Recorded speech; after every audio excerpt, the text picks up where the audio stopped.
Hello everyone, here we are outside the Basilica Roman Catholic Church in Washington DC, and I've got the lovely Penny with me. We're just going to do a short interview, guys. Penny's one of the ones that have come to DC with us, obviously on the Coalition for Children, and I'm just going to give the floor to Penny to just tell you which country she's come from and her work so far. When we get home, we'll do a longer one. We'll actually do a proper longer podcast, but just for now, just a few minutes from Penny, the country, and what you've done so far. So hi Penny. Thank you. Do you want me to hold that? No, sorry, go on. So I'm from New Zealand, and I have an organisation called Let Kids Be Kids, and we formed that just over 2 years ago.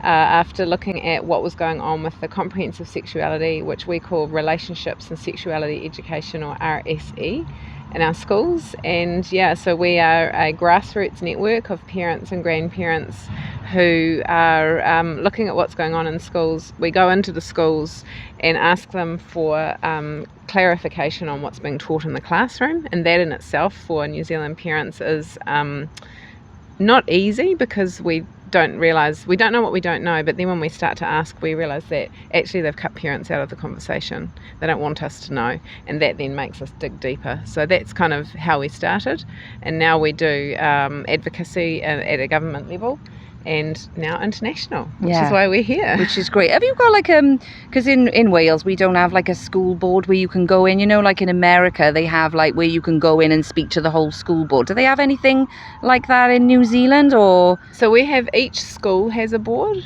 Right. So we have, so when you're talking to Canada, they have a board for about 100 different schools. In New Zealand, we have a board for each school. So parents get elected onto the board and on a 3-year cycle. And then there's also like a staff representative, a student representative, and then the principal is always on the board.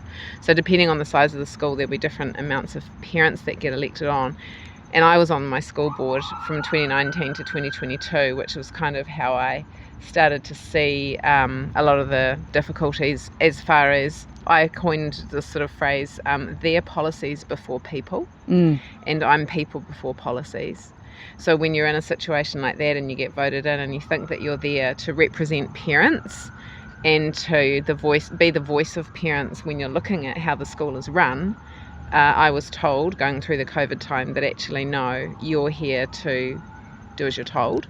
And now it's even more draconian. So parents aren't really invited in with their thoughts, beliefs, understandings. They're there to follow a process. Right. Okay, that's interesting then, isn't it? That even on the board of education, thinking that you've got to say, then that's where you learnt that actually you haven't got to say. This is how we're going to do it. So.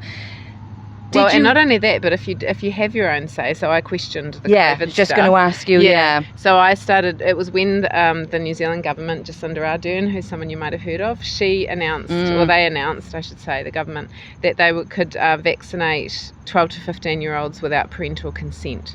And that's when I started to get really concerned and started asking questions, and quite quickly found that that wasn't very welcome. And I thought this is, meant to be sort of that conversation. So that's kind of how I fell down the rabbit hole, really. Did you, when you were there on the board, were you able to see, because we have problems with obtaining resources for RSE, that's what we call it in Wales as well, that's what we call it in the UK. We have trouble seeing those resources under copyright law. So is it the same for you guys in New Zealand? Yeah, I mean, when I was on the board, I didn't even know that we had problems with all of this stuff. Right, okay. It was when I came off the board, and as a parent, I asked questions. So I was actually, the reason why this has all happened to me was I think, the first person in New Zealand to go and speak at my school board and ask them questions about the sex education. I also asked them about vaccination policy, because they'd put out this measles scare, and then they'd put a document out from the Ministry of Health saying, if we have a measles case, we're going to lock down, you have to isolate. It was the same blueprint. And so I went back and said, you need to do a health and safety risk assessment. If you're not medically trained, are you actually allowed to tell parents all of that? So I went back and asked them that question around measles.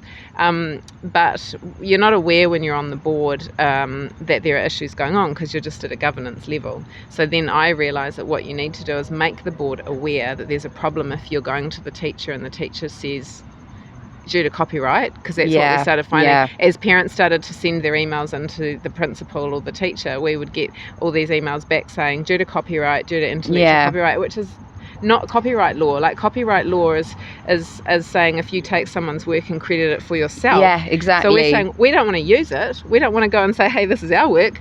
Definitely not.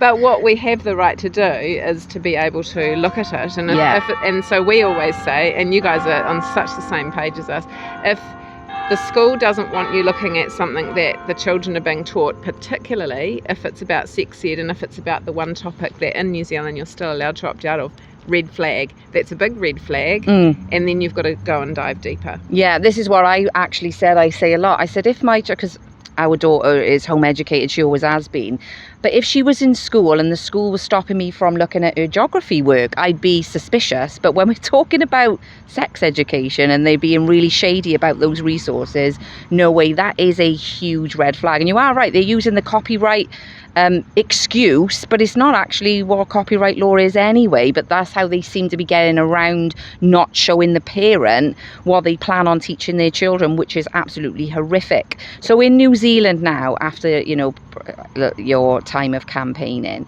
are you seeing a different, I'm not saying from a level in school, because we know that's not happening, but with parents, are they becoming more aware? Are they getting a bit on board, or is it still quite? Well, I've travelled around the country 3 times in the last 3 years, and of course we don't have a big budget, so and we also get cancelled off Facebook groups and things like that. So it's very hard to get the word out except for word of mouth. So that's why the best thing that you can do to help organisations like us is comment, share, like, tell your friends. So we get small amounts coming out because it's not a topic people want to, but parents are waking up. Well, one of the issues that I think we have, though, is due to the nature of parenting in schools, is the parents that we were talking to 3 years ago, some of their kids have left now, and there's new parents coming in. The new ones coming in, like, parents have no clue. When they hear sex ed and the school says, oh, it's just sex ed, we think it's the sex ed that we were taught. And so parents, it's like this constant thing of having to educate parents of, it's not quite what you think. They're not being fully transparent, and most people still really just go, oh, well, that's the schools, school's doing the right thing. So it's, there are more people that are thinking that it's weird. I actually think that that's more happening because the trans industry is becoming so aggressive, and we've got pride on every street corner, and people are wondering, why is our council in debt, and then we're spending $50,000 on a rainbow crossing. It's those sorts of things which trigger people, making people go, hang on, actually those people that were all those what they think is extreme conservatives because they're questioning sex ed, maybe there's something there.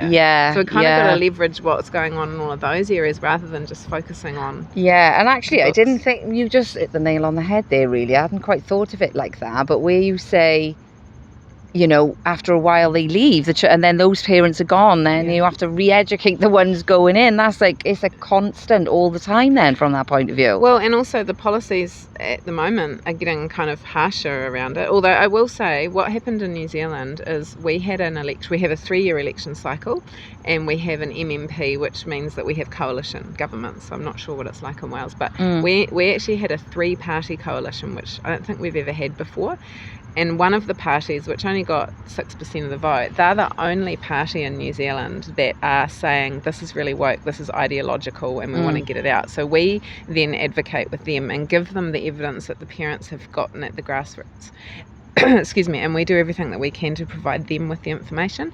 So what was one of their election promises was that they were going to remove and replace the ideological component and the gender component of the sex education. So in April this year, they removed the guidelines at a ministry level, but that hasn't removed the program in class. So when they say job done, we have to say no, actually it's not. And so then we're still gathering the evidence to prove that it's not job done. We wish it was. Like, we want it to be gone. We want to be able to hang our hats up and say we did it. But it isn't. And I did a Official Information Act request into the Ministry of Education in May, and I said, what are the resources that you're drawing on to write the new curriculum for sex ed? And they named curriculum from the UK, from Oh. Singapore, Australia, Canada, and the United Nations International Technical Guidance on Sexuality Education, which is So it written hasn't changed at all then? So it's not going to change. No. I don't believe it's going to change. The thing is, it's an agenda, isn't it? So we know we've got a battle on our hands here. It's not new. This has been in there for a long time. They've just managed to get it in now and seal it, you know. It's been drip fed for a long time, since the 40s at least.